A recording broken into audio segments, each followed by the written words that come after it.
Shalom dan puji Tuhan saudara atas kebaikan Tuhan kepada setiap kita sehingga pagi ini kita boleh bangun dengan tubuh badan yang sehat, pikiran yang cergas dan semangat yang berkobar-kobar untuk bekerja dan melayani Tuhan.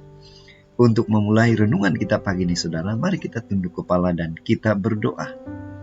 Bapa Syurgawi, terima kasih karena kebaikan-Mu telah menjaga kami sepanjang malam tadi, sehingga pagi ini Tuhan, kami boleh bersama-sama lagi mendengarkan renungan pagi.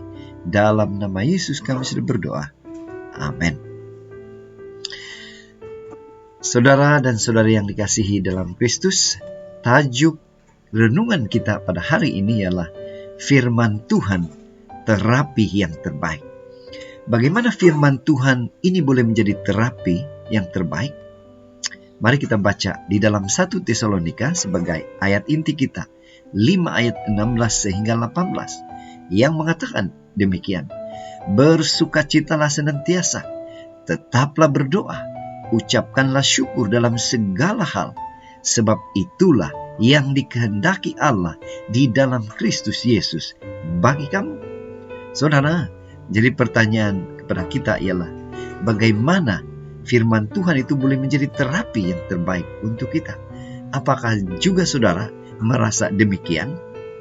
Jika kita membaca keseluruhan firman Tuhan ini dalam buku Tesalonika 5 ayat 12 sehingga 22, kita akan membaca nasihat-nasihat atau petunjuk untuk menjadi umat Tuhan yang baik dan kuat di pandangan Tuhan.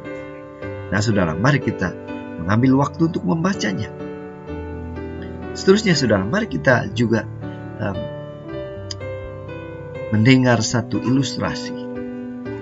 Suatu ketika, ini bercerita atau berkenaan dengan Martin Luther. Suatu ketika itu Martin Luther menghadapi bebanan dan menghadapi pergumulan yang berat dalam hidupnya. Yang biasanya si Luther itu, dia riang dan suka tersenyum, tiba-tiba menjadi murung dan khawatir. Catherine, istrinya, merasakan perubahan itu mengganggu Luther. Suatu hari Catherine membuat rancangan. Suatu hari Catherine menyambut Luther di depan pintu dengan mengenakan pakaian yang berkabung seperti orang meninggal. Kemudian apabila Luther sampai di rumah dan melihat, dia bertanya, "Siapa yang meninggal dunia?" tanya Luther. Jawab Catherine, "Tuhan," jawab si Catherine.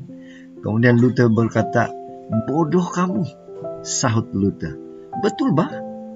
Catherine berkeras. "Pasti Tuhan sudah mati, kalau tidak, Dokter Luther tidak mungkin begitu berduka." Saudara, mungkin ini cerita sedikit humor, tetapi apa yang terjadi? Terapi Catherine ini, cara Catherine ini telah membantu Luther untuk mengatasi depresinya. Saudara, bagaimana dengan kita? Mari kita kembali kepada bacaan firman Tuhan. Kalau kita membaca ayat inti kita dan ayat-ayat yang seterusnya. Ketika menghadapi pergumulan berat, terkadang kita terjerat dalam keputusasaan dan kekhawatiran. Pergumulan merebut sukacita dan semangat kita. Akibatnya, kita semakin menjauh dan sulit menemukan jalan keluar. Tidak boleh lagi berdoa, semakin kita merasa tersiksa dan tidak berpengharapan. Dalam kadar tertentu, kadang-kadang kita melakukan tindakan yang jahat dan tidak terpuji. Kita lupa bahwa Tuhan sanggup menolong kita melewati semua pergumulan tersebut. Nah, yang menjadi pertanyaan untuk kita adalah, apa aplikasi dari bacaan dan renungan ini untuk kita? Bagaimana kita menghadapi situasi di atas bagi kita yang masih hidup ini? Apa sebenarnya yang harus kita lakukan? Terapinya adalah mengingat nasihat firman Tuhan seperti dalam buku Tesalonika sebentar tadi. Yaitu apa? Tetap bersukacita, tetap tekun dalam doa, tidak kendur dalam persekutuan dengan Tuhan, serta mengucap syukur dalam segala hal. Itulah kehendak Tuhan bagi kita. Jadi, jika kita mengaku percaya Tuhan, pasti kita tidak akan membiarkan pergumulan hidup menyeret kita ke dalam kekhawatiran. Kita tidak mau kekhawatiran atau pergumulan atau masalah itu menyeret kita sehingga kita depresi, putus asa dan sebagainya.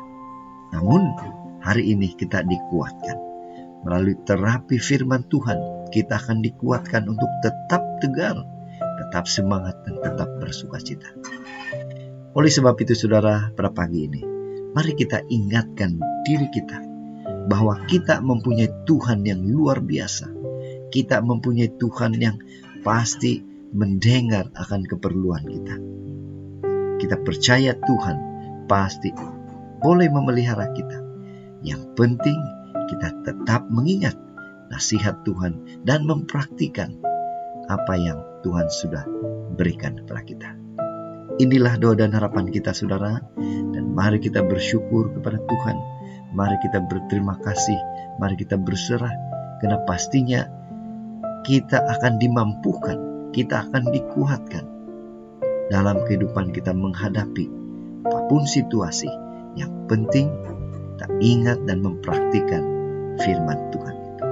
Mari tetap setia, tetap semangat, tetap positif.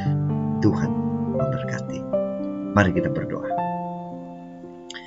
Bapa Surgawi, terima kasih karena kebaikan Tuhan khususnya pagi ini bersama dengan kami. Membuka hati dan pikiran kami sehingga kami mengerti firman Tuhan yang kami pelajari pada pagi ini. Mohon semuanya ini dalam nama Yesus kami berdoa. Amin.